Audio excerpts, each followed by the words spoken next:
Olá pessoal, bom dia, boa tarde, boa noite. Para você que está assistindo, eu sou o pastor Wellington Casagrande. Vai aqui dar continuidade ao nosso estudo bíblico que a gente está fazendo no livro de João. E o último estudo bíblico que a gente fez foi lá na carta de João e a gente caminhou até o versículo 24. Então hoje, dessa maneira, a gente vai dar continuidade aí ao nosso estudo bíblico de João. A partir do versículo 25, a gente vai tentar ir até o versículo 53.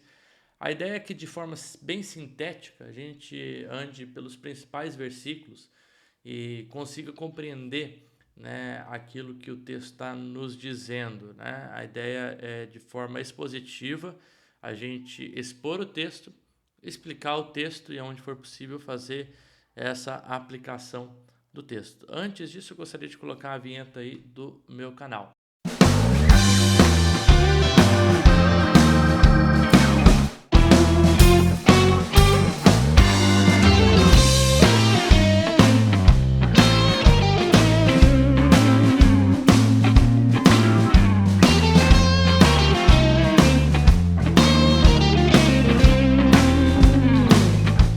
Canal Uma Pausa para Teologia. Eu também estou aqui gravando isso para a Igreja Batista Tancredo Neves. Então a gente está gravando aqui esse vídeo. A ideia é ser um vídeo instrutivo, né, de estudo bíblico. E eu gostaria já de começar lendo com vocês então o texto de João, capítulo 7, a partir do versículo 25, onde a gente tem ali que diz que alguns de Jerusalém diziam: não é este o homem que estão querendo matar? Vamos só nos localizar aqui contextualmente, né, o que está acontecendo. Se a gente voltar lá no início do capítulo 7, a gente tem a primeira cena acontecendo com Jesus e os seus irmãos, onde os irmãos de Jesus, ali por motivo da festa dos judeus, festa dos tabernáculos, ele convida o Jesus para poder estar indo ali para a Judéia, para Jerusalém, para poder se manifestar como Messias. A gente já estudou todo esse trecho, né, onde Jesus fala que não iria, depois ele acaba indo.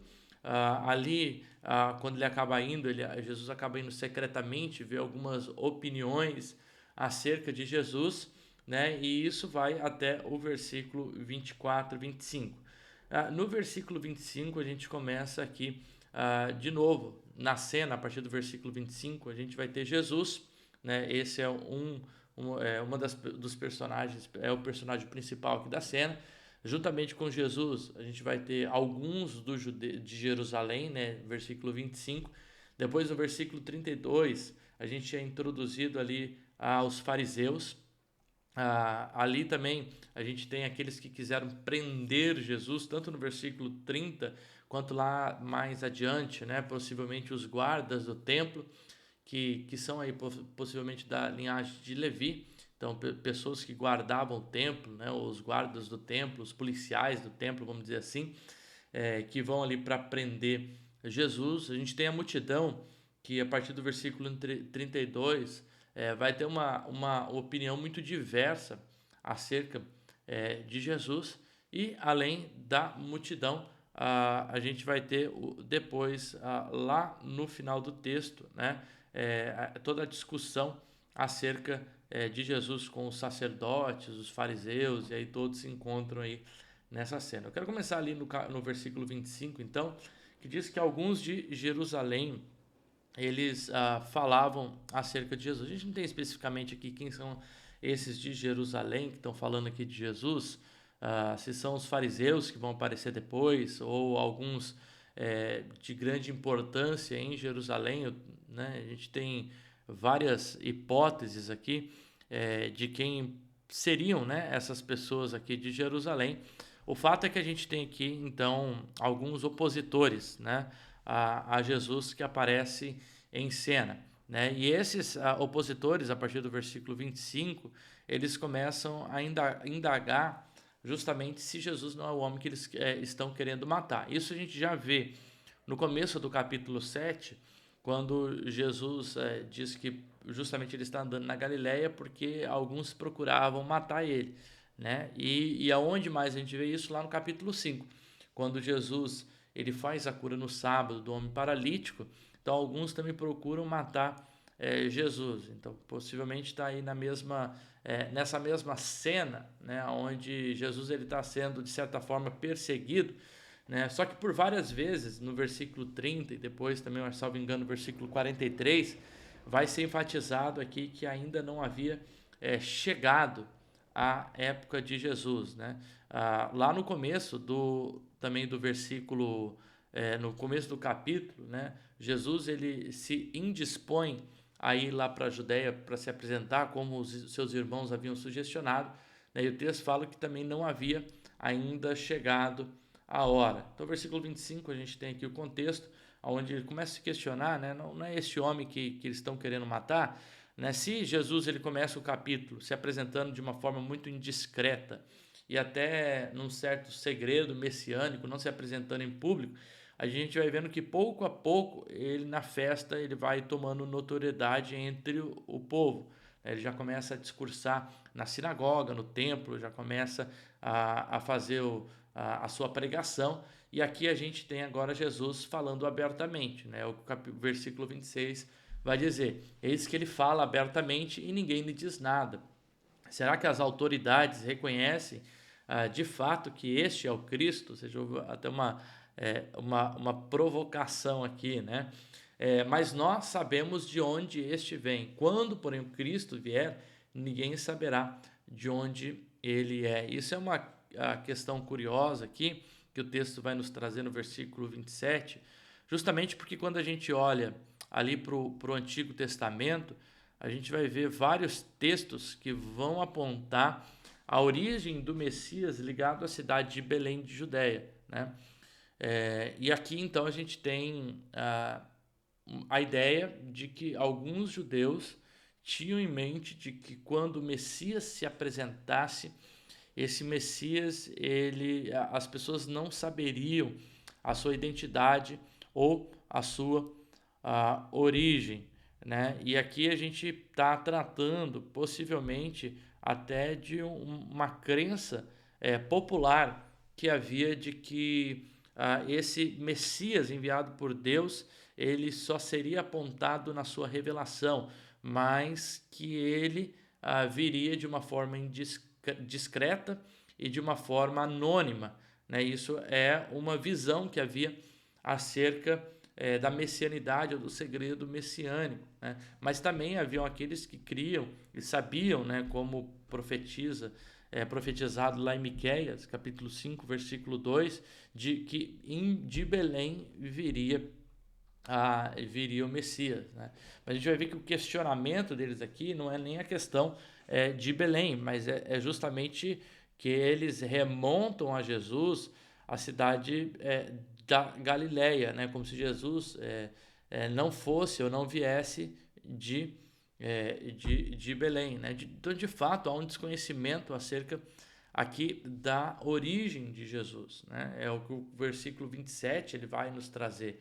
Mas nós sabemos de onde este vem. Quando, porém, o Cristo vier, ninguém saberá de onde ele é. Então, essa é uma ideia, né, de que não haveria esse conhecimento da onde esse Messias seria. Então, o versículo 27 diz isso. Versículo 28, né, enquanto ensinava no templo, Jesus disse em voz alta, né, vocês não somente me conhecem, mas também conhecem de onde sou. Então, de fato, vocês até conhecem de onde vou, da onde eu sou. E várias vezes isso vai aparecer, né, no texto. Aqui no livro de João, vai aparecer esses judeus questionando a origem de Jesus para questionar justamente a sua autoridade. A gente vê em outros capítulos um questionamento: esse aí não é o filho de José, esse não é o filho de Maria, a gente não viu os seus irmãos, a gente não viu as suas irmãs, como que ele pode dizer que ele é o Messias, se a gente conhece da onde ele está vindo, quando de fato a gente vai desconhecer a origem do Messias? E Jesus aqui então ele indica, né? Vocês não somente me conhecem, mas também sabem de onde eu sou. Mas daí ele vai trazer a sua origem não de acordo com aquela origem que eles conheciam, né? Que de certa forma também poderia ser uma origem errada, uma vez que eles vão sempre vincular Jesus ou a cidade de Nazaré ou a Galiléia, quando de fato há evidências bíblicas de que Jesus possivelmente nasceu em Belém. Então a profecia de Miqueias, ela é verdadeira, né? Que ainda que de fato os judeus desconheciam acerca da verdadeira origem terrena de Jesus. Mas Jesus ele desconversa aqui e ele vai falar sobre não a sua origem física, mas o fato de que ele havia vindo do Pai. E ele diz: Eu não vim porque eu de mim mesmo quisesse, mas aquele que me enviou é verdadeiro, aquele é quem vocês não conhecem. É interessante que Jesus, ele repetidamente, né, ele vai fazer isso, né? Eu vim do Pai, o Pai me enviou. A lei, Moisés já profetizava ao meu respeito. Mas pelo fato de vocês não conhecerem a lei, não conhecerem Moisés e não conhecerem Deus, vocês de fato não conhecem da onde eu venho. E aqui Jesus de novo vai usar uma espécie até de ironia, né, para dizer, ó, vocês pensam que sabem da onde eu sou, mas de fato vocês pensam, mas não sabem, porque eu vim do próprio Deus. E aquele que me enviou é verdadeiro, mas vocês não conhecem ele. E aí no versículo 29 ele diz, né, porque eu conheço, porque venho da parte dele, ele me enviou. Mas eu conheço o Pai. Né? Ainda que vocês não conheçam a Deus, né? De fato, eu conheço o Pai. E aí ele continua, no versículo 30, né? Dizendo então que quiseram prendê-lo, mas ninguém lhe pôs as mãos, porque a sua hora não havia ainda chegado. Né? E a gente vai ver isso se repetindo depois, mas por várias vezes aqui no Evangelho de João a gente tem essa ideia, né? De Jesus se apresentando publicamente, né? E o texto dizendo que ainda não havia chegado a sua hora. Essa expressão ainda não havia chegado a sua hora, como a gente já viu nas aulas anteriores, ela pode remontar a uma série de elementos ou de momentos. Não havia chegado a hora exatamente do quê? A gente pode entender que não havia chegado a hora, isso os evangelhos vão concordar, da sua morte, né? Da sua crucificação. Então, por isso, aqueles que vieram prender, lá, se a gente for pensar no final do evangelho, quando os evangelhos anunciam, né, os soldados subindo no monte para prender Jesus, ali de fato havia chegado a minha hora, né? E Jesus antecipa até na ceia, dizendo: a minha hora está chegando, a minha hora está chegando. Então, quando os evangelhos vão apontar para essa hora que estava chegando, primeiro a gente pode entender esse elemento, essa manifestação, como a hora da crucificação de Jesus. Né? Mas outras vezes a gente vai ver essa mesma expressão também podendo ser interpretada a partir de um olhar tanto escatológico, né? A hora da sua ressurreição não havia chegado, quanto também da manifestação pública, né? Que é o que acontece lá, por exemplo, em João 2. João 2, quando a gente tem o milagre de Caná da Galileia, da transformação da água em vinho, quando a mãe de Jesus, Maria, pede para que Jesus opere o milagre, o que ele responde? Né? Que a sua hora não havia ainda chegado, e a hora de se manifestar publicamente. Aqui, parece que no começo do capítulo 7, ele traz essa expressão, né, de que sua hora não havia chegado, de se manifestar publicamente. Né? É o que ele vai dizer. Os irmãos de Jesus, eles meio que incitam Jesus a se manifestar publicamente. Ele vai dizer: a minha hora ainda não chegou. Né? Depois ele vai discretamente e se manifesta publicamente. Né? Mas agora, no versículo 30 aqui, no versículo 30, ele de novo fala sobre essa hora que não havia chegado. E a gente pode ter tanto a sua hora de manifestação pública, mas aqui principalmente da sua crucificação. Né? E aí o versículo 31 a gente começa a ter aqui as opiniões acerca de Jesus. Né? Porém, muitos dentre a multidão creram nele e diziam: quando Cristo vier, será que ele fará maiores sinais do que esse homem tem feito? Né? E de fato, o Evangelho de João é um evangelho que vai anunciar justamente esses sinais de Jesus. Há uma discussão acadêmica entre os estudiosos de quantos sinais existem no Evangelho de João, né? Enquanto os outros evangelhos falam acerca de milagres, do poder de Deus se manifestando por meio de milagres, o Evangelho de João vai trazer esse poder de Deus, ou o Evangelho do Reino, se manifestando por meio desses sinais, que de certa forma são sinais miraculosos, mas que apontam principalmente para a realidade última do reino de Deus. Então há uma discussão toda aqui sobre quantos sinais existem, alguns vão dizer 6, outros 7, outros 8, mas de fato o último sinal que a gente vê acontecendo aqui é a multiplicação dos pães e dos peixes, né? Alguns vão entender também que Jesus andando sobre as águas também seria um sinal possível, né? Mas aqui a gente desconsiderando essa cena de Jesus andando sobre as águas como um sinal e mais como uma manifestação, a gente pode entender que Jesus ele está operando vários milagres. E ao mesmo tempo que ele está operando vários milagres, a multidão o acompanha a todo momento, questionando justamente isso. Quais os sinais o Senhor tem nos apresentado? Quais os sinais o Senhor tem nos apresentado? E aí eles questionam utilizando justamente esse ideal de que quando o Messias viria, assim como a figura de Moisés, que fez grandes sinais quando libertou o povo do Êxodo, esse Messias também faria grandes sinais para libertar o seu povo, né, do cativeiro.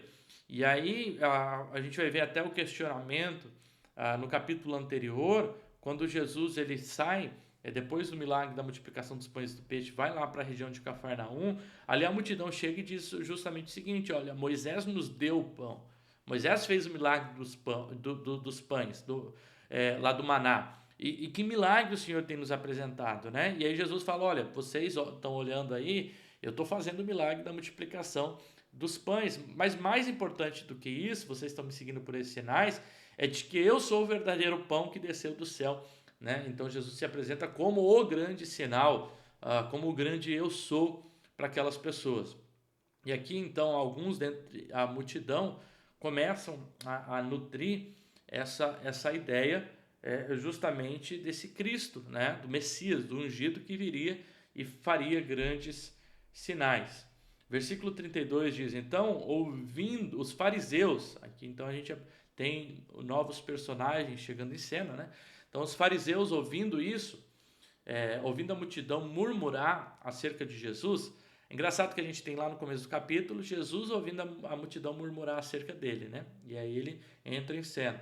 Agora a gente tem os fariseus ouvindo a multidão murmurar acerca de Jesus. E aí, juntamente com os principais sacerdotes, né, arqueiros aqui, eles enviam então guardas para prender Jesus. Então, tanto os sacerdotes do templo, talvez ligado ao movimento dos saduceus, quanto os fariseus, eles vão enviar representantes da polícia do templo, né, que são aqui da linhagem de Levi, pessoas que cuidavam, faziam o policiamento do templo, para prender a Jesus, né? Isso que a gente está vendo aqui no versículo 32. Aí versículo 33 diz lá, né? Jesus disse: ainda por um pouco de tempo estou com vocês, e depois irei para junto daquele que me enviou. Então Jesus está discursando, né?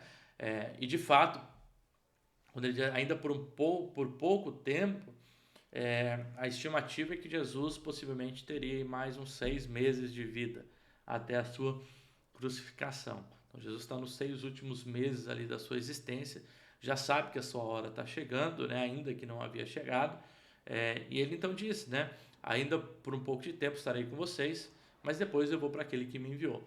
Claro que a multidão não compreende o que ele está dizendo, a profecia sobre a sua morte, a sua crucificação, isso é compreendido depois, quando a gente lê o texto hoje, mas a multidão fica perdida. É isso que a gente vai ver aqui nos versículos subsequentes, né? Versículo 34 diz, né? Vocês irão me procurar e não me acharão.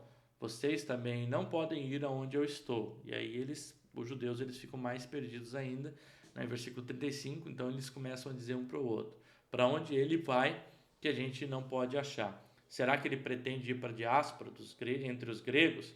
Ou seja, será que ele vai ficar perdido? Vai ser um desses judeus que moravam ao redor, né? E não na cidade de Jerusalém, a gente não vai achar mais ele, e ele vai lá a fim de ensinar os gregos, né? O que quer dizer então? O versículo 36 diz isso: vocês irão me procurar, mas não me acharão, vocês não podem ir para onde eu estou, né? Então eles ficam sem compreender o que Jesus está dizendo. Por outra vez, Jesus diz a mesma coisa e a reação deles é meio que parecido, né? Eles vão dizer: será que ele está falando da ressurreição? Do que ele está falando que a gente não pode seguir ele aonde quer que ele vai? E aí Jesus então se manifesta no versículo 37, apresentando a si mesmo como a água, a fonte de água viva. É interessante que esses discursos de Jesus que a gente tem, Jesus está sempre utilizando de elementos daquilo que está acontecendo à sua volta para se apresentar, né, como o eu sou, né, se apresentar como aquele que é a realidade daquilo que as pessoas precisam. É assim que Jesus se apresenta como a verdadeira alegria, quando ele transforma a água em vinho. É assim que Jesus se apresenta para Nicodemos, né, como aquele que é a verdade, né, a vida e o único caminho, a única vida.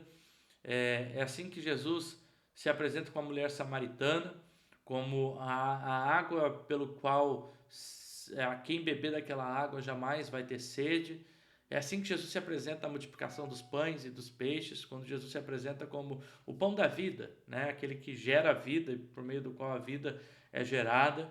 E aqui também Jesus se apresenta na festa do tabernáculo, possivelmente no 7º dia dessa festa, como a água da vida, né? A água que provê vida. Para a gente entender o contexto, já foi dito na aula anterior, a festa dos tabernáculos é uma das grandes festas dos judeus, e na época de Jesus essa festa ela era celebrada em 7 dias, né? Nesses 7 dias, para relembrar o período que o povo viveu no deserto, os judeus eles viviam em tendas feitas de palha ou de folhas, e durante esses 7 dias haviam vários ritos que eram feitos no templo.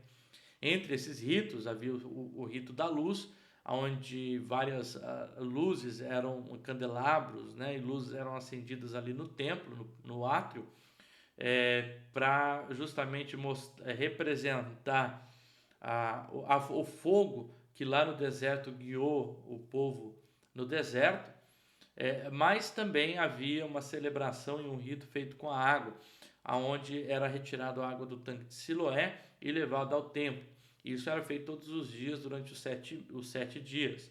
E no 7º dia havia um rito especial, aonde além de se levar essa água, se fazia 7 voltas no altar do templo com essa água de Siloé. Possivelmente essa é a cena em que Jesus está vendo isso acontecer, e aqui ele se apresenta então nesse último dia, o 7º dia, né, como a água da vida. Posteriormente é adicionado um dia do descanso, o 8º dia, mas aqui a gente acredita que esse não seja o caso, que seja possivelmente o 7º dia, né? Então no versículo 37 a gente tem aqui, no último dia, o grande dia da festa, Jesus se levanta e diz em alta voz: se alguém tem sede, venha e beba a mim, né? Isso lembra um pouco o que diz lá em Isaías 60, salvo engano, né?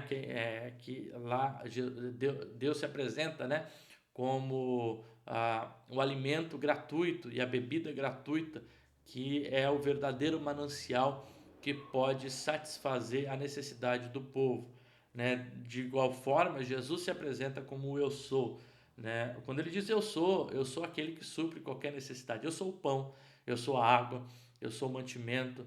E se a gente está pensando numa cultura onde a água, o pão e a luz são os elementos mais essenciais e os elementos mais cruciais para a vida, ao se manifestar como água, como pão e como luz, Jesus se apresenta como a própria essência da existência daqueles que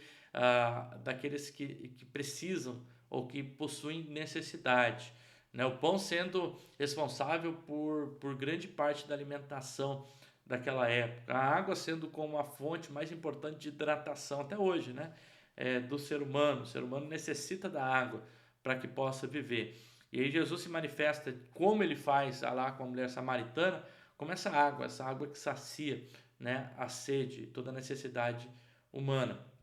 No versículo 38, Jesus diz, então, quem crer em mim, ainda, como diz as escrituras, do seu interior fluirão rios de água viva. É interessante que a vida que Deus produz no ser humano é de dentro para fora, né? Não é algo que a gente alcança de fora para dentro.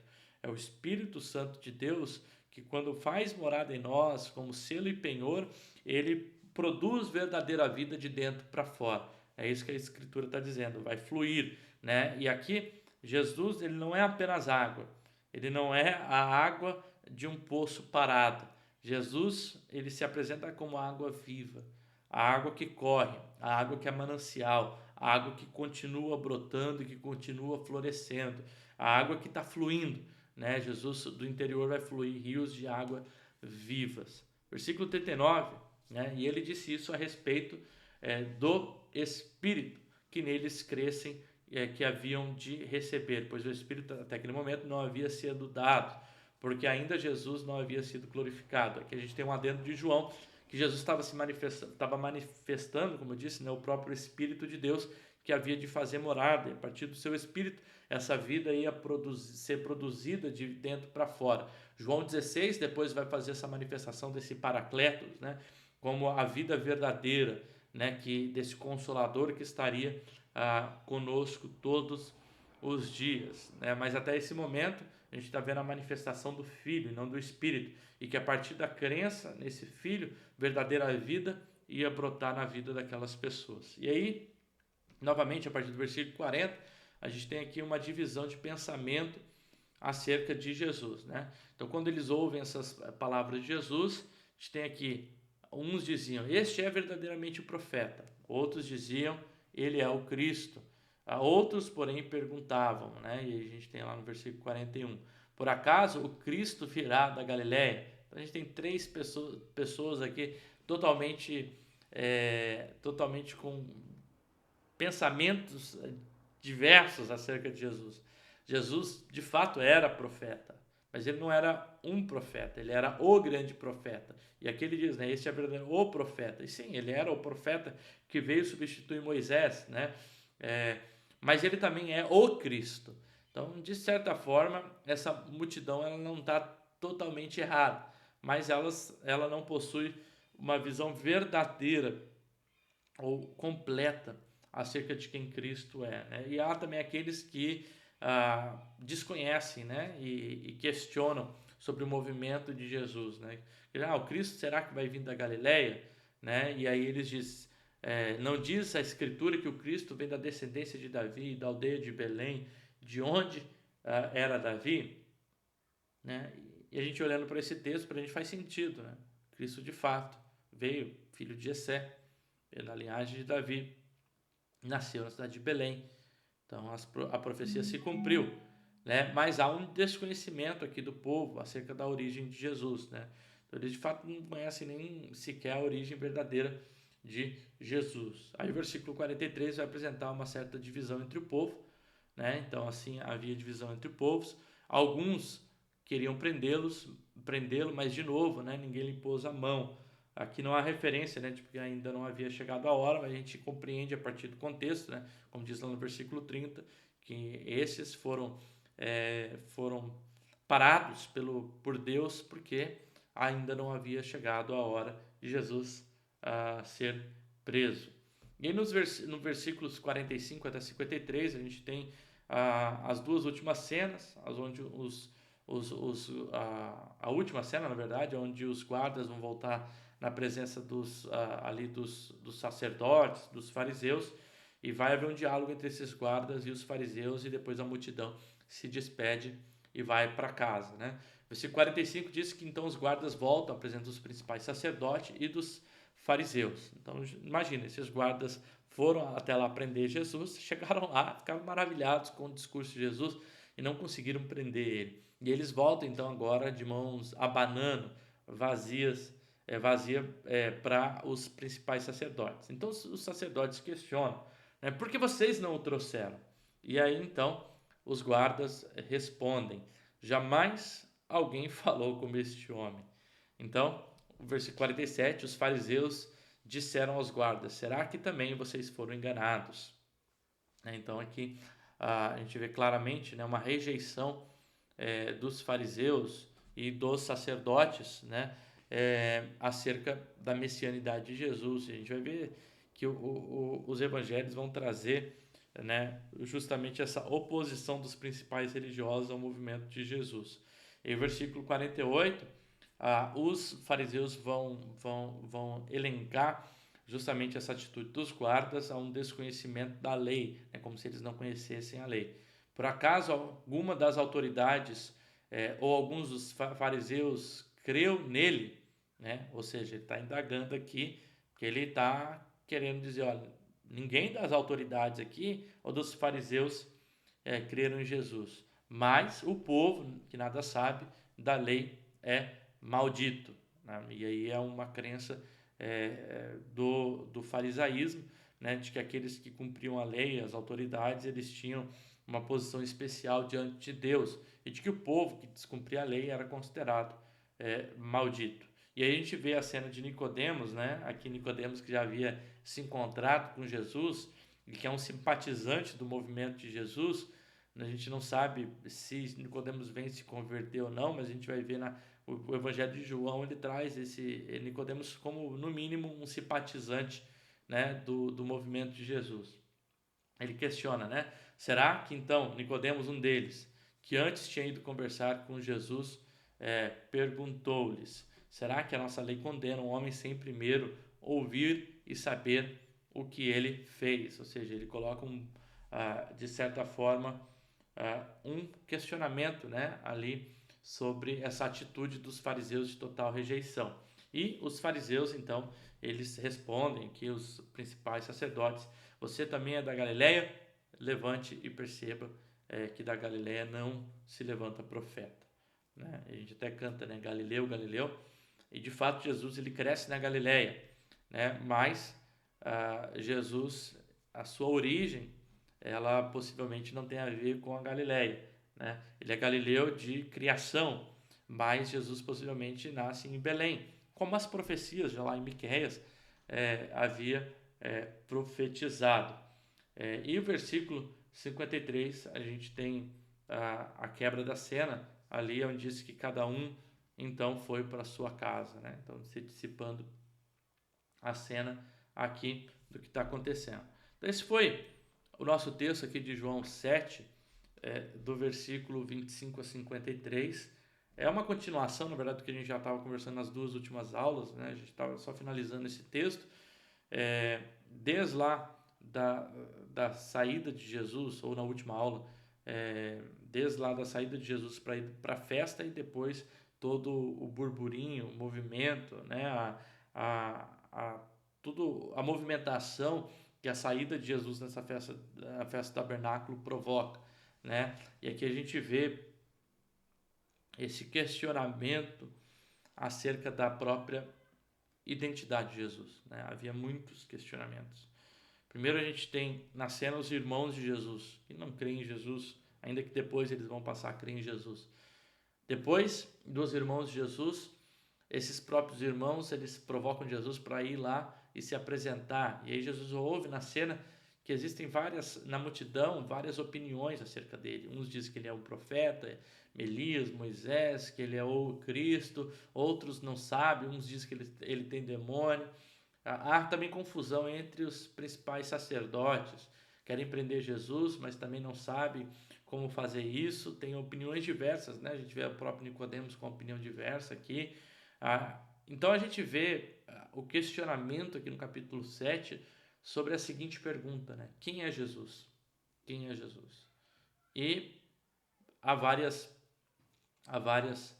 há vários questionamentos acerca da identidade de Jesus. Essa é uma pergunta que talvez a gente precisa fazer hoje, né? Como a gente que está lendo, né, esse texto.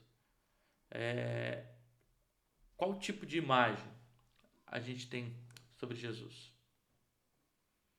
Como que a gente nutre a nossa fé na identidade de Jesus? A gente viu que é possível, como a multidão e muitos da multidão apresentavam, de que é possível a gente visualizar aqueles que andam e seguem a Jesus, mas não creem em Jesus. Havia gente na multidão assim, que seguia Jesus, fazia parte da multidão, mas não cria verdadeiramente em Jesus. A parte daqueles que são simpatizantes, mas questionam, não sabem. A gente vê que existem muitos que seguem a Jesus, mas pelas motivações erradas. Segue porque Jesus fazia vários sinais. Como disse Jesus no capítulo 6, vocês estão me seguindo porque eu multipliquei os pães, porque vocês comeram pão e se fartaram. Né? E há poucos, né, que realmente seguem a Jesus, aqui no texto, como os discípulos já apresentavam, né, de uma forma embrionária, a fé no Cristo, Messias, no verdadeiro Cristo. Né? Tu és o Cristo, tu és o Filho de Deus. Essa é a pergunta para a gente, né? Por que a gente segue a Jesus? Qual a nossa identidade? Qual é a nossa imagem acerca de Jesus? Quem a gente enxerga que Jesus é? Esse é o nosso estudo de hoje. Espero que a gente possa refletir mais acerca desse assunto e nas próximas aulas a gente vai começar a entrar agora no capítulo 8, no texto de Jesus com a mulher adulta. Deus abençoe e tenha um excelente dia.